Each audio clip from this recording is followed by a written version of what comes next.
What is up, podheads? Back with another episode of the Podioslave podcast. My name is Tony, joined as always by Anthony and Nate. How we doing? How we feeling? And Nate. Feeling good, feeling great. There we go, yes. How are you? Feeling good, feeling good. Yeah, and we're back to nerd out about music and talk about the thing that we all collectively love and do on a weekly basis. So we appreciate you joining us. We appreciate you going along for the ride with us. We have a record that means a lot to us coming up here in the bulk of the episode. But Anthony, you had a prompt you wanted to hit off, start the episode with. Let's go. I love a good prompt. And most of the album dedicated episodes we do with the three of us are like special ones, right? 30 years of this, 25 of this. And it got me thinking that like all these records, like this one, No Doubt, Tragic Kingdom, what other ones have we done? Yeah, Queens. We've done a bunch of stuff. Thrice. Some with people who've been part of it. Some with people who have worked on it. Yeah, absolutely.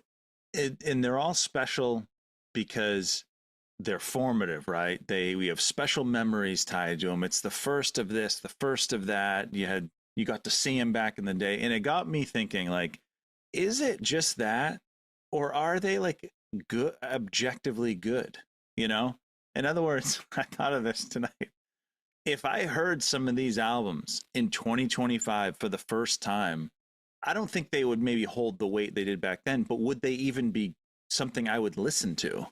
And I won't bury the lead here. I think the album that we're going to talk about is a yes. I think it would hold up. But like, think of those records, not just those ones, but like the records that we all sunk our teeth into in the mid 90s, you know, is it just because we were young and they were the first, or are they good?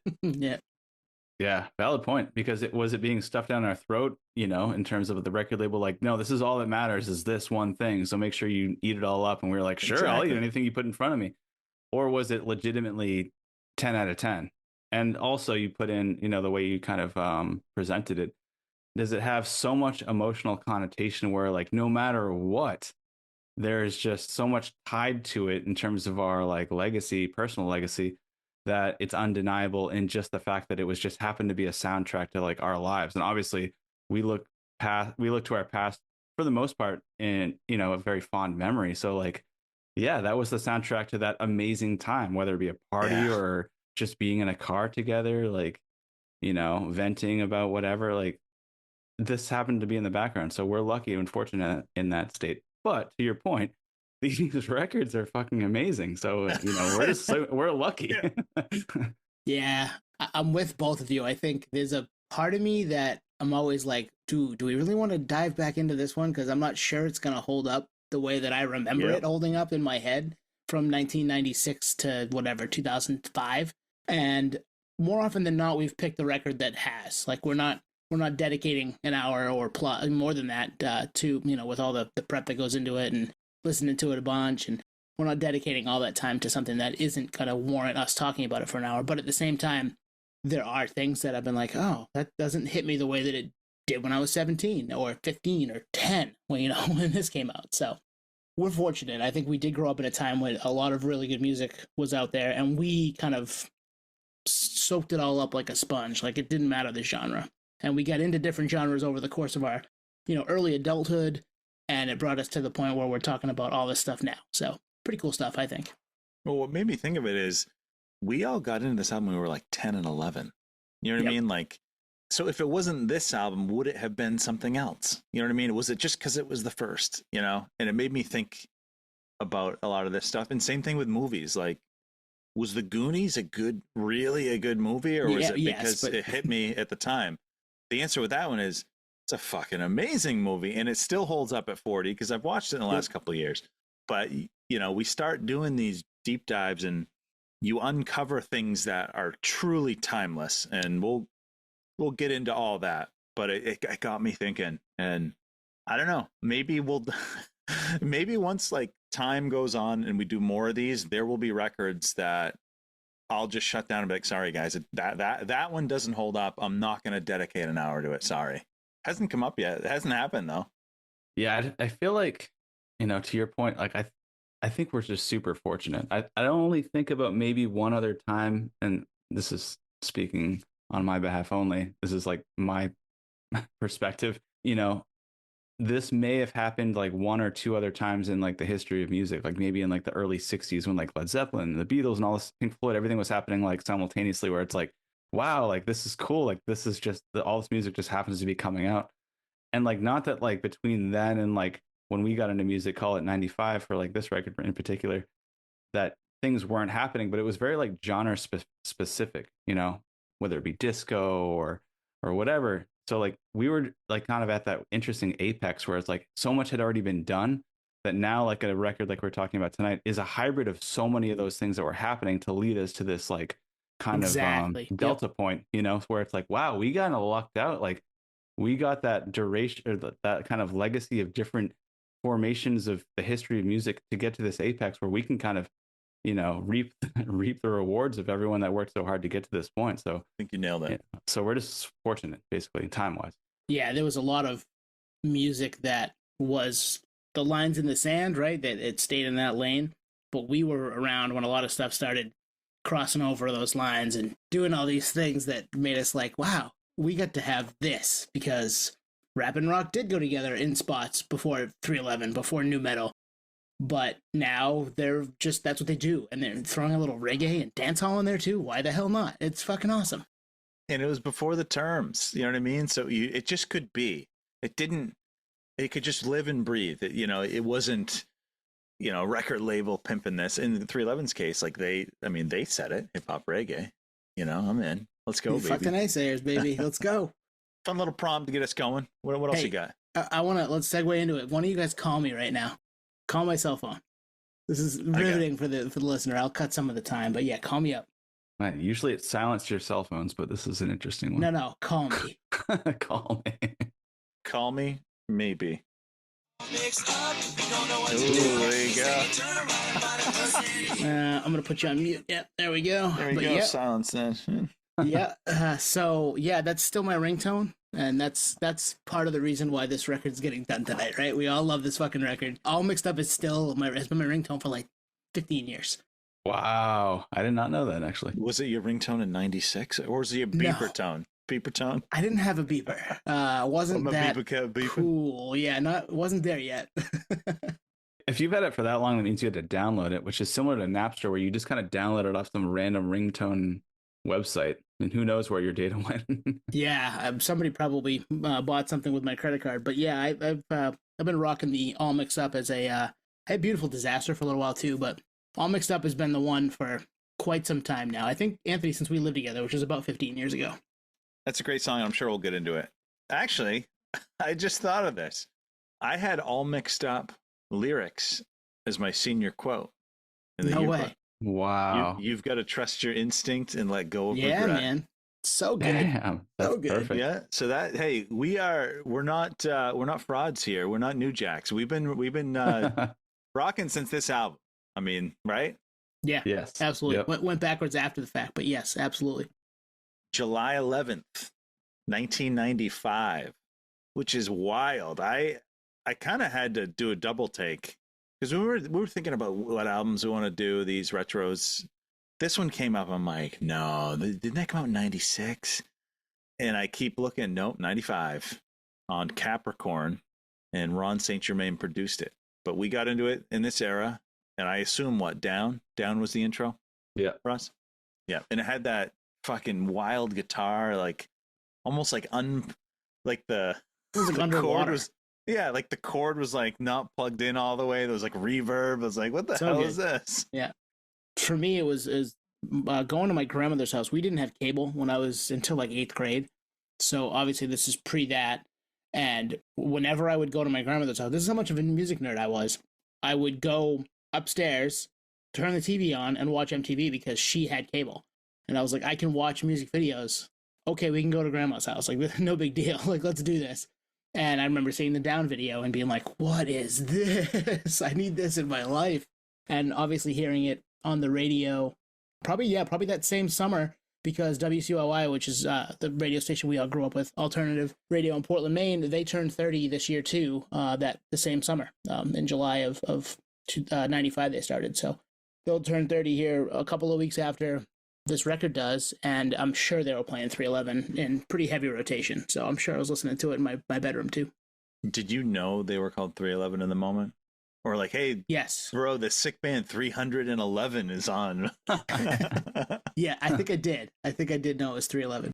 Crazy, dude. I gotta give props to this. I feel like I've brought this up multiple times, but I was introduced to this band by a good friend of ours, Mike A's brother Ian. Again, he introduced me to Alice in Chains, Rage Against the Machine, and this band 311. He used to play it in the car, with the CD deck, and I was like, this is really cool. You know, again, we were so freaking young. It's like, I don't know what music is. Is this music? This is really cool because this is very easy to absorb as like a, it's not explicit, not controversial. I mean, again, young, speaking subjectively, you don't really know what they're talking about, but it definitely didn't seem controversial at the time and still doesn't. Fuck the naysayers because they don't mean a thing. I mean, that's even pretty that, controversial. That's like tongue in cheek, like, oh, they dropped an F-bomb, but like, there wasn't like Rage Against the Machine controversial, like, oh shit, what are they talking about?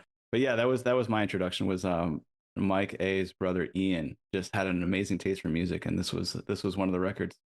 I mean, if you really think about it, when you're 10, 11, 12, we're getting into this, like, what's not to like? I mean, I know, Tone, from talking to you all these years, you were a hip hop head even back then. So was I. Like, this had that, Mm-hmm. I'm trying to think of what else I was into in 95, and this was on the heavier end. So it felt edgy, right? It felt edgy. The name was cool. The logo was cool. And the other thing, which happened a couple of years later, but in this same era, was I remember they played Old Orchard Beach Ballpark. Yeah. And it was, for me personally, the first time a band that was quote unquote mine kind of played regionally. So it was like, holy shit, you can actually see these bands? Like, it's not just on MTV, like, you know what I mean?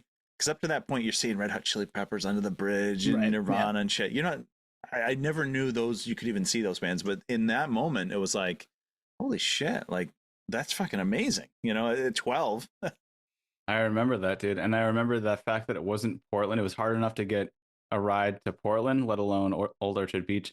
And it was still like that tour, Old Orchard Beach, was for the Transistor tour cycle, which was 97 or 98. 97, I think, yeah. So it's just like a little bit before I got to see shows, So it's like, fuck, man. There's no way I'm getting to that show. You know who opened that show? Rustic. Was it Rustic? It was Rustic and De La Soul. Oh, nice. Rustic Overtones and De La Soul. That's a hell of a bill. I'll tell you a story that a friend of the pod told us about that show after, and it's not for airwaves. Oh, damn. All right. Well, sorry, listeners. If you ever see us in person, maybe we'll tell you. Yeah. Sign up for the Patreon, maybe. Mayhaps.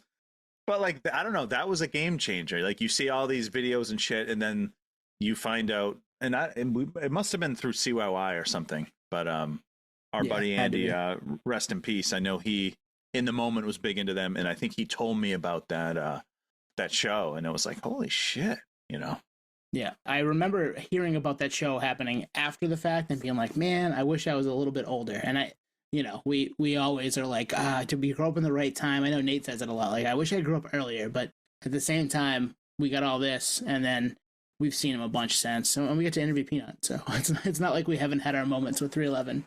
I think it's a big reason the three of us are friends. Honestly, it helped kind of blossom our friendship junior year of high school because all of our lockers were next to each other, and we were listening to 311 all the time. So. Yep, and those lockers are plastered with stickers and Kerrang magazine inserts. Drink. Oh yeah, I remember putting a kitty poster up over the lockers, just plastering.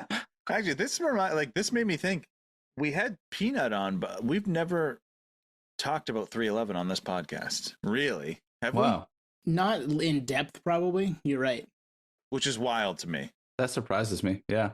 I mean, in the other band, which I'm sure we'll do something on, is Deftones. Like, I think those are the two that are way up in our stack rank that we haven't really deep dove. And Rage, which we've done an episode on Rage. We haven't done a full episode on Deftones yet, although we had Frank Maddox on, which had some Deftones, stuff to it. Sergio. Yeah. And Sergio. We have Sergio, which unfortunately for that whole situation, we love Sergio too, so. Mm-hmm. Yeah, there's always like a layer of separation. Like, I saw Brad. He just didn't come on the pod. So, yeah. Yeah. Big YouTube video. Check it out. Yeah. Yeah, but yeah, I think junior year of high school, we were all friends before this, but our lockers were close proximity. We all were really digging into music as like our what we were gonna not our personality per se, but we all just loved it. So we were constantly talking about it, playing records. Twan and I would maybe leave fourth block study hall to go to Bulma's and buy CDs. So it was a thing that we did then. And this band in particular, I listened to a ton at this time. I was listening to Sound System. I was going backwards to listening to Grassroots and music and just kind of finding my way through their catalog at this point. And this is a record that I listened to a ton, sophomore, junior, senior year of high school, just because I loved the band. All right, let's want to get right into the record? Yeah, let's do it. I listened to this in the last week maybe 10 times. Not all, maybe like I picked it up and maybe all the way through maybe 5 times, but off and on maybe 10 times. And it's obvious to say this, but it just kind of hit me doing this exercise where it is a perfect segue from Grassroots to Transistor. Yeah. Because they still had the energy coming off of music and Grassroots, the youthfulness. And then with Transistor, you get more like the metal guitars and spots, like you hear Beautiful Disaster. There's that on this album too. One of my notes is the sound from this record is firmly in between Grassroots and Sound System. With a little bit of, it's got a little bit of Transistor. I think Purpose is a Transistor song. I think Sweet is a Transistor song. But this record on its own feels very like what Sound System ended up being. Like you could see, as we like to say, stair steps. What they were gonna have the record that sounded like this, but be cleaner and a little bit more pointed. This one I think has its kind of rawer moments, grittier moments than Sound System does. Big time. But very similar records as far as like vibe goes, I think. Which is weird that Transistor happened in between. That's a different story, I guess, but there's some Transistor vibes in this too. It's funny how the optics of both album cycles matched the sound perfectly. Oh yeah. Definitely. Like Sound System, it's colorful, it's vibrant. The videos are flowing and eons, and it just matches that. Where this, it's like the Blue album, it's kind of edgy. The CD is the sun, right? It's like a sphere on fire, it's crazy. Yep. And like the alien artwork in the insert, which were like at the time, like 95, like it's funny, like we talk to artists all the time, like, you guys are in bands, right? You guys play music, right? And we're like, no, we just like really like it. And similar to like the alien thing, like, and this has nothing to do with aliens, folklore at all. It's like there was a brand back then that was like a skate company that had like a similar logo to that alien thing. Workshop. Yeah, exactly. Yeah. And I remember seeing that in PacSun before PacSun became what it is today. It used to just be like a podunk skate store or whatever. Sellouts. And I remember that, and I thought that logo was so cool. And then seeing the 311 thing, thinking there was some kind of correlation there, which there wasn't. But it just goes along with like that optic thing. Like just happened to like align with like what was cool at the time, But to both your points, like it is interesting that 311 and Sound System have that like interesting kind of trajectory or similarities.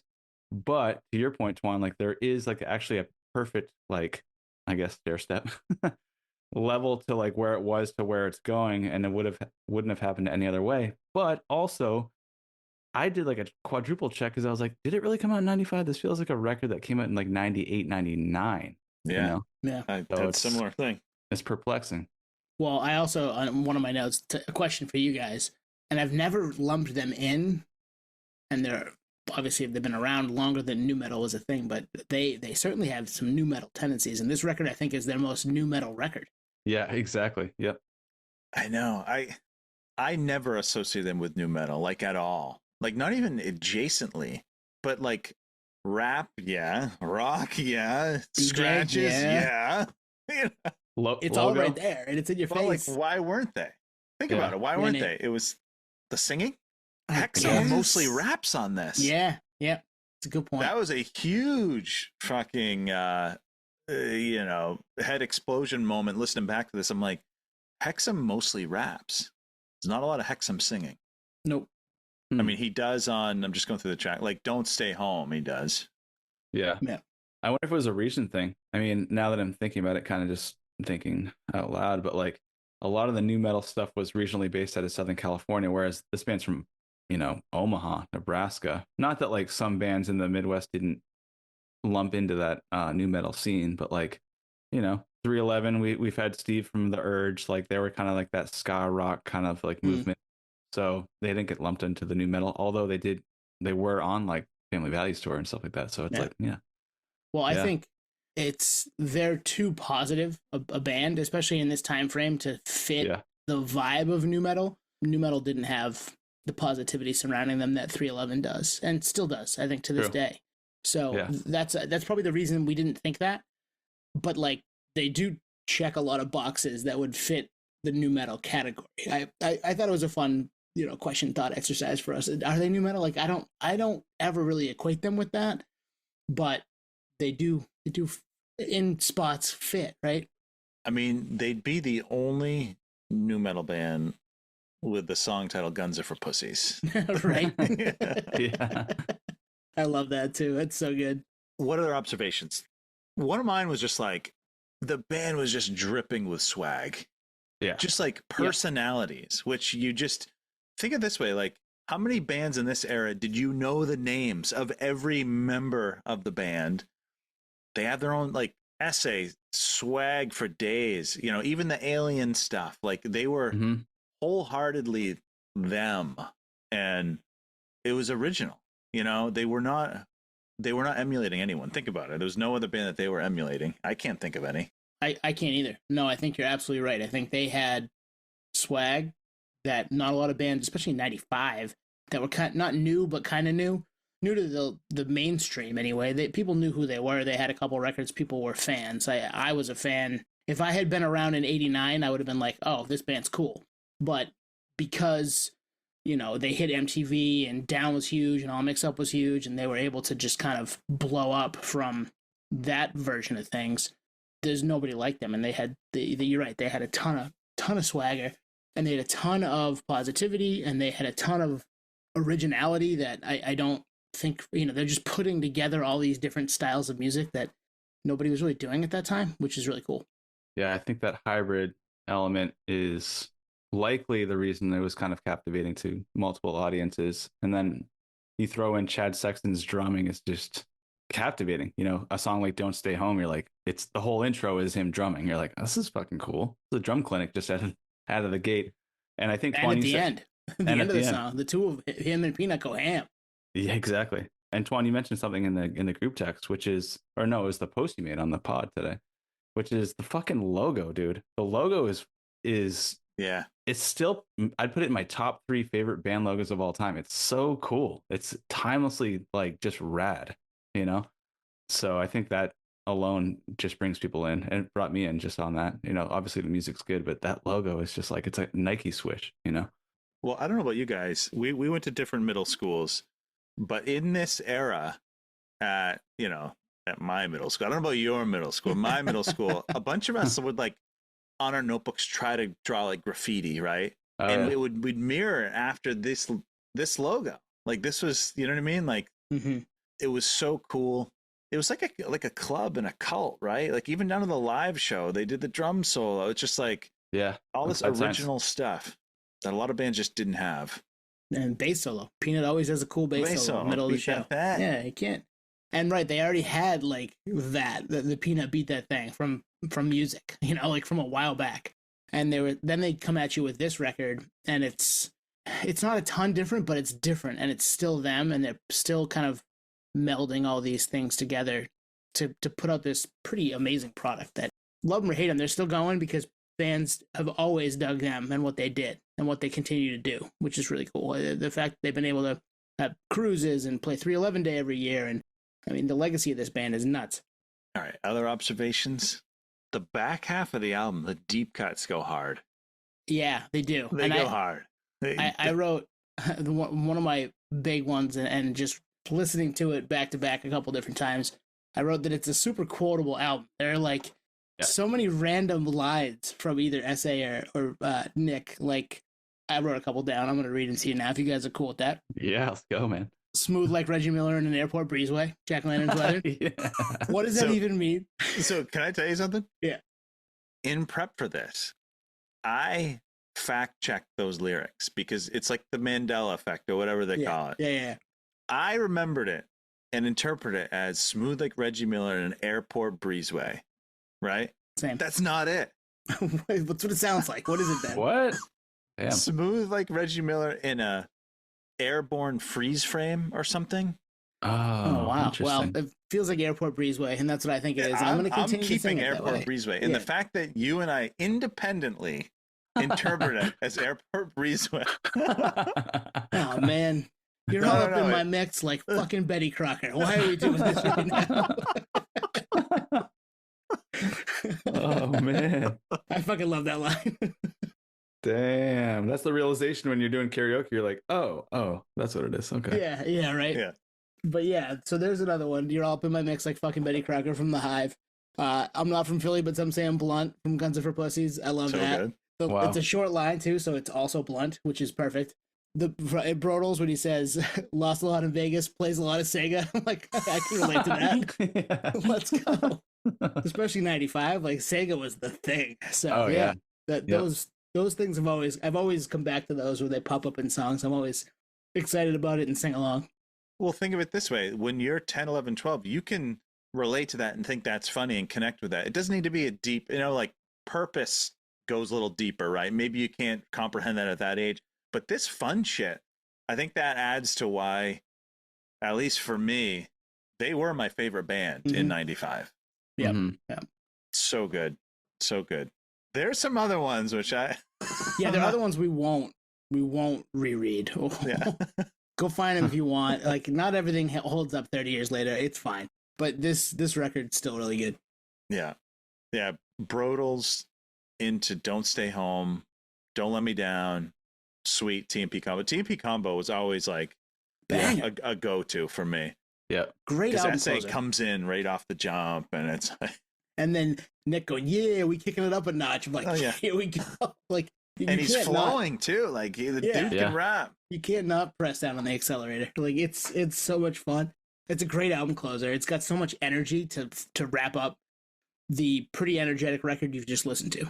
Nate, you said something earlier. I think, what song were you talking about when you talked about Chad's drumming? Don't Stay Home, right? Don't Stay Home. Yeah, the end of Don't Stay Home. Yeah. Well, the other one he opens a song with is Random. And that's when you get a taste for that fucking snare. It could be the best snare tone of all time. Dude, 100%. And it's so recognizable. That's the other thing. Again, dripping with originality. Mm-hmm. You could, I'm being serious. He could just tap his snare. I could hear that and know exactly who's it's coming from, I think. I truly could. Yeah, no, Chad's got his own sound for sure. And that the snare is his signature, 100%. In fact, when I was kind of rewinding with when I first heard 311 in Ian A's car, it was that snare where I was like, I love that sound. What is that sound? It's a snare drum. And I, kind of deep dove back then just because it's just such a captivating, I don't know, just sound, I just dug into it. Yeah, it's definitely them. You can't put it on and not hear that it's that it's their sound. The snare being a big piece of it, and the drums being a big piece of what they did. Nobody sounds like S.A. Nobody sounds like Nick. Like they don't. Nobody can sound like any of these guys. They're all their own kind of entity, and the fact that the five of them can come together and continue to do this, and this at this point, it's their third full length, right? They've had some success. But I probably didn't know how big they were going to get, and this is a huge piece as to why they hit the mainstream and why people dug them, and it's because of this record and being as original and sounding the way that they did. Man, it's they were my favorite band in 2001, which is funny that they were your favorite band in 95 to 1. Oh yeah, no, them and Rage are probably my favorite bands through 01, 02 maybe. Yeah, right in through there. 311 especially because they were consistent. Rage obviously massive for us, but 311, like, I don't know about the years. Yeah. I feel like it was like every other year they had a record, right? So and then they would play our town. Like they always came through Maine. Yeah. Like or New Hampshire, or they were close by. Like there was never a time when they weren't touring, and when they did tour, it came to us and it came to our region, and it didn't just hit Boston and say peace. It was in Portland, it was in Portsmouth, it was in whatever, it was close by, which was really cool. Like that doesn't happen. We don't, and we still to this today. It's even worse today than it used to be. Like nobody fucking comes our way anymore. Actually, rewinding that to that Old Orchard Beach gig, that 2000 sound system tour at the State Theater was like redemption. It was like, fuck, we missed that show, but I'm gonna see him at the State Theater for the sound system tour, and it was off the hook. So yeah, luckily we made that. Tuan, you were at that show, I know for sure. Yeah, that was my first time seeing him. It was Jimmy's Chicken Shack. Yeah, yep. March 2000. I went 2 years later when they came with Hoobastank. That was my first time seeing them. Which was also a great performance. Also a fun show, yeah. Yeah. And they Road Dogs that showed Portland love, and that 2000, that was like the first concert I went to of like my band, like my band. It wasn't with my dad. Yeah. And it was the first I went to with friends. And I had imposter syndrome. Like, yeah, like I shouldn't be here. I'm so young. Like, I don't even remember how I got there. I obviously wasn't old enough to drive, probably got dropped off, but it was like, all right, there's a sweet smell in the air. I don't know what's that. Like, smells like a skunk. What's that? It smells like a skunk in here. I'm shorter than everyone. I can barely see. The lights are dark. There's mosh pit. It's like I felt like I was in a movie, to be honest with you. Yeah, and the State Theater was like run down then too, so it really was kind of dangerous. It's like a rave. Like a rave. Like, yeah, that was before they shut down in 2004. After all the code stuff. It was. We spent some time in there, and from 2000, 99, 2000 to 2004 when they closed, and it is a different vibe now. It still has the aesthetic, but yeah, it's a holy grail. But there was stuff falling off the ceiling back then. Oh, it just was so. We had to go downstairs to go to the bathroom. The bathroom was a joke. Like it was sketchy. Like it was not a nice facility back in the day. It's in such a better space nowadays. Kudos to Lauren for keeping that place the way it is. All right, we'll keep this going with some thoughts here. So obviously, at this point, they're a band. They've been a band for like 7 years, probably the third full length. Yep. Down was probably the most single song, like a single that they had up to that point. Like that's what broke them. But were they viewed as sellouts in this time? Like I don't think they were. Like I don't think so either. Yeah, they were songs that like all mixed up and Don't Stay Home. Clear departures from music and grassroots, but they were still them, I don't know. If you're listening and you're old enough to have lived pre and post self-titled 311, I'd love to know your perspective, because I don't think there was that sellout mantra, from fans. I don't think so. I'd be surprised, because I think this is what just brought more people get ready to drink, brought more people under the tent, right? Like it was. Yeah, it hit so many more ears than what they had been doing in their previous. And not to say that stuff's not awesome. I love grassroots. I love music. Music is my go-to record when I'm in a shitty mood. Like I just toss that on, and by the second song, I'm happier. I just feel better. Like it's what I always go back to, no matter the music that I want to listen to. I'm like, all right, I feel like shit. I'm in a bad headspace. I jump to that one. But this one just gave them that exposure. I don't think, because they stuck to what they were as a band, even though they took a couple of chances, I don't think anybody thought that they had sold out. They just did something a little different and hit more people. A good point. Another kudos to them. Like not many bands can do that, where you bring in more people to the tent, and you don't really lose many people along the way. Because we're not going to bring those bands up, but there's a million of them, right? Yeah, actually, I'm going to bring one up because I think it's. Why the hell not? Let it rip, baby. Do it. Well, because of that polarization element, which is, I think 311 did it maybe more holistically because it wasn't such a massive departure. There's just a little bit of like a hybrid effect with this record. Whereas a band that they grew up with and toured with extensively, which it probably was at the tip of your tongue, Tuan, which was Incubus, which from Science to Make Yourself really is night and day. And one of my brother's best friends, he was a massive fan of Science. So when Make Yourself dropped, he was pissed. I'm like, dude, the record's amazing. He's like, nah, fuck that. They sold out. Wow, yeah. Because it really is a departure. There's really not a whole lot of crossover from Science to Make Yourself. A little bit, but not much. Whereas, Grassroots to 311 self-titled, or the Blue album that we're talking about, like, it does kind of segue perfectly. So if you're losing fans and people are calling you sellout, well, they're just, not in touch. Yeah. I'm going to defend Incubus, though. they did put out a good record after. It's just a different band. They're just a different band at that point. Yeah. Now, 100%. maybe if we're a little bit older and we rode for, and I do love Science. We rode for Science because we were in the moment when it came out, and we were like, wow, this band is hitting their stride. Like, this is so cool. I can't wait to get another record like this from them. And then not get it, that would suck. But I think the same thing could be said for, you get Grassroots, and then 311 Self-Titled comes out, and everything is a level up, and it's not completely different from what you've been hearing. You know what I mean? There's a couple chances, there's some departures and spots, but it's not completely different from what you had just gotten yourself into and all excited about. So that's probably why it's different. Yeah, I mean, there's a lot to it because like Incubus, well, it was Fungus Among Us and then Science, so it's like basically like a fish band, you know, like they were weird. and then Make Yourself, like, you know, I can understand that element. I love these combos because I like we talk about the stair steps. Well, in Incubus's situation, it was a fucking elevator ride up. Yeah.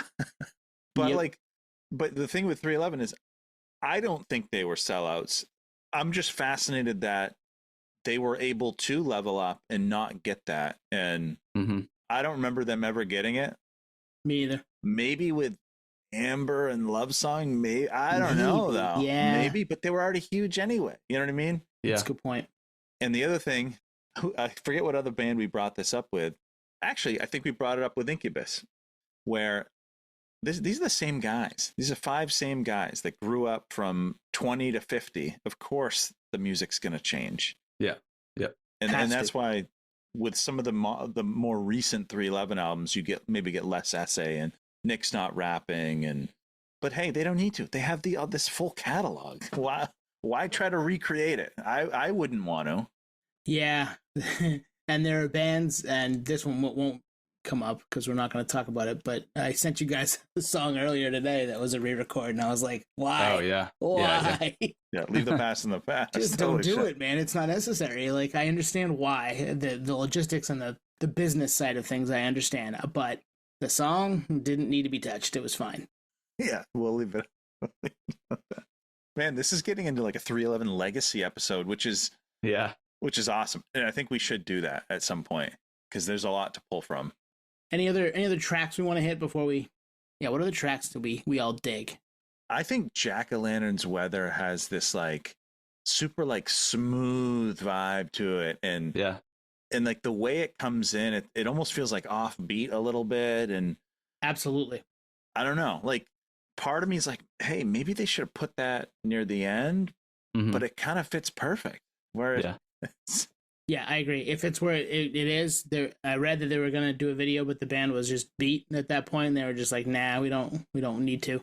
But that song is cool, and you're right. It is a little offbeat. It has a little zag when it comes to like what a melody should be. You feel like in a song, but it offbeat works. Bare ass. Is that yeah, right. But it works for that song, and it happens a couple times on this record where there's just some. You think they're gonna go one way because that's what like would happen in a song. But it doesn't, and it works. And I think Jack-o'-lantern's Weather is one of those songs. Did you mention Purpose is a sound system song? I said Purpose is I think it's a Transistor song. Okay. Oh, yeah. I think it could be either one of those. Yeah. It's a fun, like, breakup of the album because it's right in the middle, right? It's song 8. It's like, okay, take a deep breath.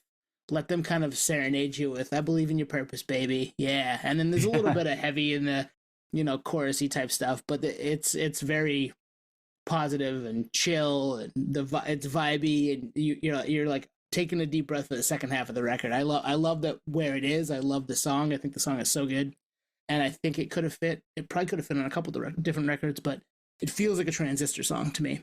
That's a good point. I actually, now that I'm looking at the track list right now, it is wild to go from that to like a song like DLMD or Don't Let Me Down, which is just straight up, that is a 90s drop D song. Don't let me down, Drew. It's all over the map. Don't Stay Home. Obviously, we talked about that one earlier. Yeah, this record. The Brodels is the Nas, and the Nas knows where it's at. Yep. Did you know Brodels has its own Urban Dictionary? Oh, yeah? Wow. Yeah, I found that today. I'll read it to you. All right, here we go. A Brodel is a brother or someone really close to you. Also, a song by the greatest band ever, 311. Oh, nice. And then they put a sentence to like tell you how to use it. Yeah. The Brodels is the Nas, and the Nas knows where it's at. So it's just lyrics to the song. So good. Oh Nice. man. Well, that I think they're one of those bands that weren't afraid, and like I know like the Beastie Boys could do it too, but they weren't afraid to like with songs like Brodels and Hive, like talk about the band. And they did it later with Sick Tight. Remember, we'd make a Sick Tight Yep. connection. Yep. It's that like songs about actually Being a band. Deftones did it with like Pins and Needles, right? That's about the connection with the fans. Like it's Yeah. at least I think it is. Make an instrumental, grab a little vocal, take it to the stage and make the people go loco. Yeah, they love to like sing about what they're doing. Exactly. And they just and I think that's why I don't know, is there any other like modern band that has that Fish Grateful Dead cult like following? I mean Dave Matthews and some of these other bands, but Yeah.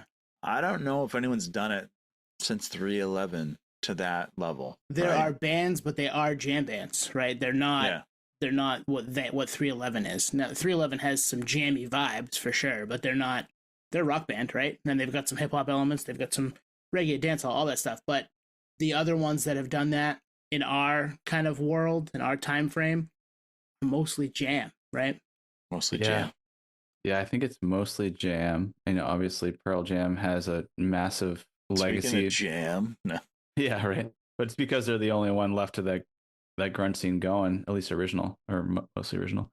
But yeah, I can't think of anything from the 90s that just really has collectively been able to keep it going at this cadence other than 311, which is remarkable for them, because they have such a catalog that they can actually pull it off.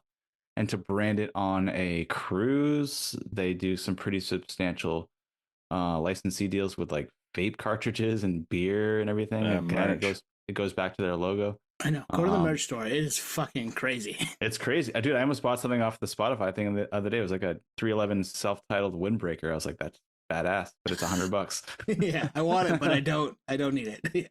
So yeah, I mean, we could go all night, and I kind of want to, but I think we'll try to land this. Let's talk legacy. I did some research. Well, I know where I put this album in their catalog, but I did some research, and it was interesting to see how many people and outlets have Transistor as the best 311 album, which, if you recall, in the moment was kind of dogged, right? It was too long, it was too droney, it was too mellow. But for me, I think this, it's so tough. It's top 3 for sure. I would probably put this, sound system, and maybe music. I think those 3 are my favorite. And then Transistor has been a grower over the years, but it is very long. The legacy holds up immensely, and kind of that was the spirit of the prompt earlier, which is this is one that not only hit back then for every reason that we just spoke about, but I can listen to it now and enjoy it, like for what it is in the time period, in the funny lyrics and spots. It was a product of the time, and I love 311, man. I do. Nice. Yes. I'm in, baby. I'm so in. You're a fan, a new fan, like when we were prepping. Like, I'm a fan again. Fuck, this is great. A reborn. No, I've always been a fan, but I treat them kind of like an old friend. Like it'll be a couple of years of between listens, and then when I pick it up, it's like, shit, how you been? Yeah, how's the fam? Yeah, all that. So yeah, 100%. Where are you guys at? What's the legacy of this guy? Oh man, if you're stacking it if we're starting off in terms of stacking it where it stands up catalog wise, I think I'm Transistor 1. I actually didn't know that album has been able to climb the charts in terms of appreciation, so I think that's great. It has, yeah. For me, it's always been a 10 out of 10 record. I think for me, it's Transistor, sound system, and then this at number 3. And it's only because the bookends, right? Like they're all so solid and they're on such a massive run. That's the only reason. Otherwise, if it was any other band, this would be 1. That's a good point. But yeah, like prepping for this episode, we listened to these records in prep for these episodes with different ears, because it's not only nostalgia, but it's like you're really trying to like zero in on things that you were kind of thinking about maybe as a casual fan back in the day, and now like, well, we're making a fucking episode on it, so like we really gotta like write our notes down, because back then we were just thinking about it as geeks. Well, now we're geeking out on it, but like it's homework, but in a good way. So like I might as well put it pen to paper. So yeah, this record legacy wise it's I think it was ahead of its time, and it definitely translates today. Like I played it and it seems like, I think we were talking about it earlier, it doesn't seem like it came out in 95, because 95 just seems like nope, a century ago. It does too. I know. Just doesn't seem like it fits the 95 like ethos. But then again, who am I to say? We were in fifth grade. 30 years before this album came out would have been the fucking 60s. You know what I mean? And that would have sounded so outdated. You know? Yeah. No, that just good point. That leads to A, their legacy being what it is, and B, them being original, them being in a band that nobody else really sounded like. Yeah. And it's 1995. You're thinking all these things are happening. What's the trend? Why doesn't 311 sound like it? Well, that's why. That's exactly why. 311 doesn't sound like it. They sound like 311, which is why this album is so fucking good and why this band was so good. It's so good. So I think that's the legacy of it, right? This record, especially right there, is that in a sea of all kinds of different music, 95 is definitely a change from the grunge just kind of died out. We've got some pop punk stuff happening. We're before new metal. We got classic rock sounding stuff happening still. And this band just, hey, check it out. This is what we sound like, and nobody else is doing it. And we're still talking about it 30 years on. It's 95, and we're going for the hive. Now it's 95, and I'm ginseng. I love when bands put the year in it, because it's like it makes it sound dated. You know what I mean? Like when I think I think Windows 95. You know? Oh yeah. Yeah. 5th grade, 6th grade, man, long time ago. If I had to rank my top 3, because I know Anthony did, so I'm going to do it. I think I go sound system, music, and then this. Nice. Which maybe that makes me a basic 311 fan. Yeah, we're basic biddies. Basic. A lot of people love Transistor. A lot of people throw Grassroots. I know our friend who runs the State Theater Socials said Grassroots is their best record, and Transistor's a close second. So shout out to people that do that too. I mean, that's the beauty of this band, is you can grab all of those records and nobody can really refute any of it. I'm going to do a shout out right now. Our longtime buddy, Kinga, who I think has seen 311 like 70 times. So shout out, Kinga. He texted me the other day. Saw them again in Florida, and it had been like 7 years. It had been a while. And he was like, bro, they are awesome. They continue to roll. Hell yeah. I'm so happy you got to see him again. Yeah, it's got a legacy with the pod too, right? We had Peanut from 311 bassist, and our first post-pandemic show as us three was 311 at Thompson's Point in Portland. 2001. Stars 21. are aligning, baby. Yep. Still the first show I've seen there. Hope to see more this summer, obviously, but yeah, that was the first one. It was crazy. And it was a good crowd, and they were awesome. Yeah, that was solid. Per usual, they were awesome, because they are a great live band. So that's the other thing we didn't dive too deep into. They are a great live band. Go see them live if they're in your area, and they will be this summer because they're touring. Not many bands put out good live albums. Not many bands put out great live albums. They've done both. And they put out a great one. The 311 live album is the first one. Yeah, in tandem to this record is how I got into this band. It's got the herb. Yeah, that live record is amazing. So good. Yeah, no, they've been able to do a lot of really cool things as a band for a long time, and it's why we gave them the treatment tonight, right? We felt like it was time to peel back the layers and dive deep on self-titled, because it's 30. Man, wild. Big legacy, big band. We're huge fans. If you like what you heard, this is what we do: interviews, album deep dives, nerd topics, which we haven't done one in a while. You know, like we're doing nerd topic. Yeah, we're doing have Rob back too. We'll probably have to do the 4 of us in person. We'll have to do that one. Yeah. So much nerdery just out there in the ether. Yeah. Big catalog. Go check it out. Let us know what you think too. I know we say that. I want to know. Yeah. Like, are you a Transistor truther, or are you a music guy or gal? Let's hear it. Until next time, I'm out. Hit us up. Peace, podheads. Cheers, nerds. Thank you for listening to Podioslave. We are at Podioslave on Twitter, Instagram, TikTok, all of the places that you can find us on social media. Facebook, Podioslave Podcast. YouTube, Podioslave Podcast there. Email us at podioslavepodcast@gmail.com. And hey, if you want to become a supporter, click on the link at the bottom of the episode and give us $1, give us $5. It keeps the lights on, keeps us going. We really appreciate that stuff. Thank you. No, Brodels, dude. Come on. Brodels. Cheers, Brodels. Cheers, Brodels. Peace. The Naz.